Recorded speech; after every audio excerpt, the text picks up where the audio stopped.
नमस्कार दोस्तों। आज लीडर्स टॉक्स पे मैं अपनी लिखी हुई एक कविता आपके साथ शेयर करना जा रहा हूँ। और ये कविता मैंने उस समय लिखी थी जब मैं नौकरी कर रहा था और ज़िंदगी बहुत भाग दौड़ से गुजर रही थी। समय ऐसे भाग रहा था कि आसपास की चीज़ें दिखाई नहीं देती थी। केवल सुबह का निकलना और शाम रात को घर पहुंचना, सिर्फ यही ज़िंदगी की एक रूटीन बन के रह गई थी। और उस समय एक गिलहरी ने मुझे जब आईना दिखाया, मुझे जब मेरी ज़िंदगी का पाठ पढ़ाया, तो मुझे लगता है कि ये कविता आज की भाग दौड़ भरी ज़िंदगी में रुकने के लिए आपको भी मजबूर करेगी। अंत तक सुनिएगा। कविता का नाम है गिलहरी। आज आई थी वो गिलहरी मेरी खिड़की के पास, बोली कि अब तुम मिलते नहीं, सूख से गए हैं बगीचे के फूल तुम्हारे, धूल बैठी है अब खिलते नहीं। मैंने कहा थोड़ा बिजी हो गया हूं, जिंदगी को तलाशते तलाशते खुद खो गया हूं, बस निपटा लेने दे सबकी देनदारी, तब मिलकर करेंगे बातें प्यारी प्यारी।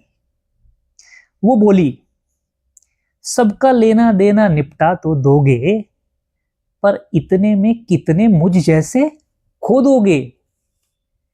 इतने में वो बगिया के हरे पेड़ की भी सूख जाएंगे, इतने में वो बगिया के हरे पेड़ भी सूख जाएंगे, ना जाने कितने अपने ही तुमसे रूठ जाएंगे।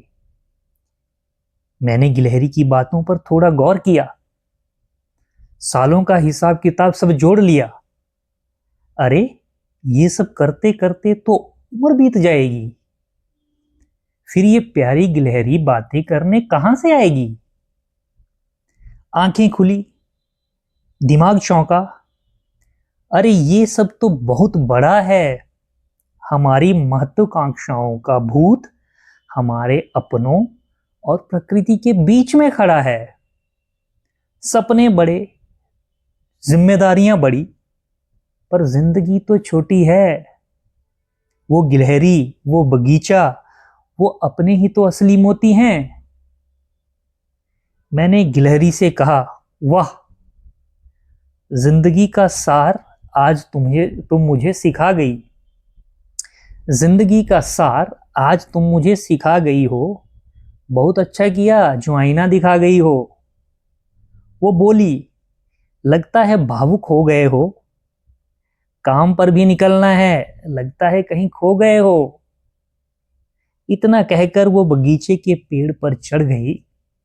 बस चंद शब्दों में मेरी जिंदगी की पूरी कहानी पढ़ गई। दोस्तों, इस कविता को आप अपने साथ कोरिलेट कर पाओगे, क्योंकि हम सबकी कहानी ऐसी ही है। इस गिलहरी ने मुझे तो आईना दिखा दिया, मुझे तो रुकने के लिए कह दिया, मुझे तो इसने सिखा दिया कि जिंदगी की जो महत्वाकांक्षाएं हैं वो कभी पूरी होने वाली नहीं है। एक टारगेट, एक ऑब्जेक्टिव, एक गोल पूरा करने के बाद आप दूसरे गोल की तरफ भागोगे, और उसको पूरा करते करते आप इतने बिजी हो जाओगे कि आपको अपने आसपास के लोग, प्रकृति की सुंदरता नजर नहीं आएगी। और जब सब कुछ हाथ से निकल जाएगा, तब आप उन चीजों के बारे में सोच करके, उस समय के बारे में सोच करके जो निकल गया है, पछताओगे। क्योंकि असली मोती जो हैं वो हमारे अपने हैं। असली मोती जो हैं वो प्रकृति के साथ रहना है। और ये दोनों बातें हम भूल जाते हैं जब जिंदगी की भाग दौड़ में अपने लक्ष्य को चेज करते हुए आगे बढ़ते रहते हैं। तो गिलहरी को हमेशा याद रखिए, गिलहरी को टाइम दीजिए, घर पे अपनी फैमिली को समय दीजिए, अपने आसपास के लोगों के साथ जुड़ाव रखिए। भागते रहना जिंदगी हो सकती है, रुक कर जीना जिंदगी से आगे की कला है। नमस्कार, bye bye, take care, see you.